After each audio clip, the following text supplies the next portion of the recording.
No man must marry my daughter, none, he thundered, his voice shaking the bamboo walls of the meeting hut. The villagers fell silent, stunned, confused, even fearful. That was Chief Uzedo, the most powerful man in Umakoro village. His word was law. When he spoke, the rivers paused their flow and even the wind held its breath. But what could make a father forbid marriage to his own daughter? Ah, my children, this is not an ordinary tale. This is a story buried deep in secrets, pain, curses, and love so stubborn it dared the gods. Her name was Adiora, the only child of Chief Uzedo, beautiful. That one was carved by the gods themselves. Skin like coiled ebony, eyes sharp like the edge of a warrior's blade. But behind her beauty was loneliness, for no man dared approach her. Why? Because her father had forbidden it. And he had a reason.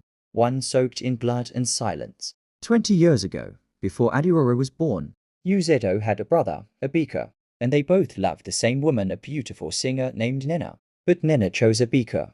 Uzedo, filled with jealousy, did the unthinkable. He made a sacrifice at the forbidden shrine, swearing that no child born from Nena's womb would ever find peace in love. That same night, Abika and Nena vanished.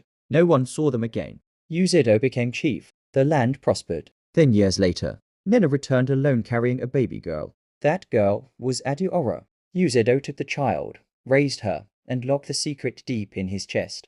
But as she grew older, the curse began to stir. Now, Adiora had fallen in love with Chaik, a humble hunter from the edge of the forest. Tall, strong, and brave, but poor. Their love was secret, like a forbidden fire burning under dry leaves. But fire, no matter how hidden, always finds a way to rise. One day, Chaik came boldly to the chief's compound. He dropped on one knee and said, "Chief, I love your daughter. I want to marry her."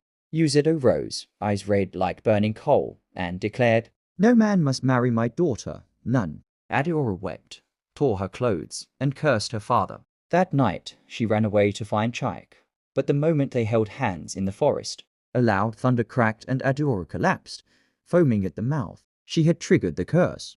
The gods were angry. News spread.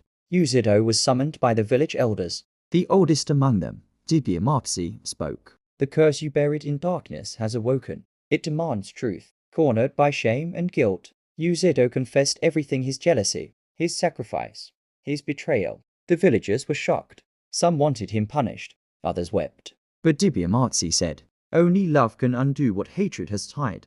Let the lovers face the forest of spirits. If they survive, the curse is broken." So Chaik carried the unconscious Adiora into the forest. There, he faced the river of echoes, the tree of ice, and the wailing witch of Ogbanite. Each spirit tempted him, tested him, tried to turn him away. But Chaik was determined. At the final gate, he met Nena, Adiora's mother, now a spirit guardian. She spoke softly. "Do you truly love my daughter?" He answered, "I would walk into death for her." Then she vanished, and Adiora awoke, whole again. When they returned, the sun rose like it hadn't in years. Flowers bloomed out of season. Birds sang old songs.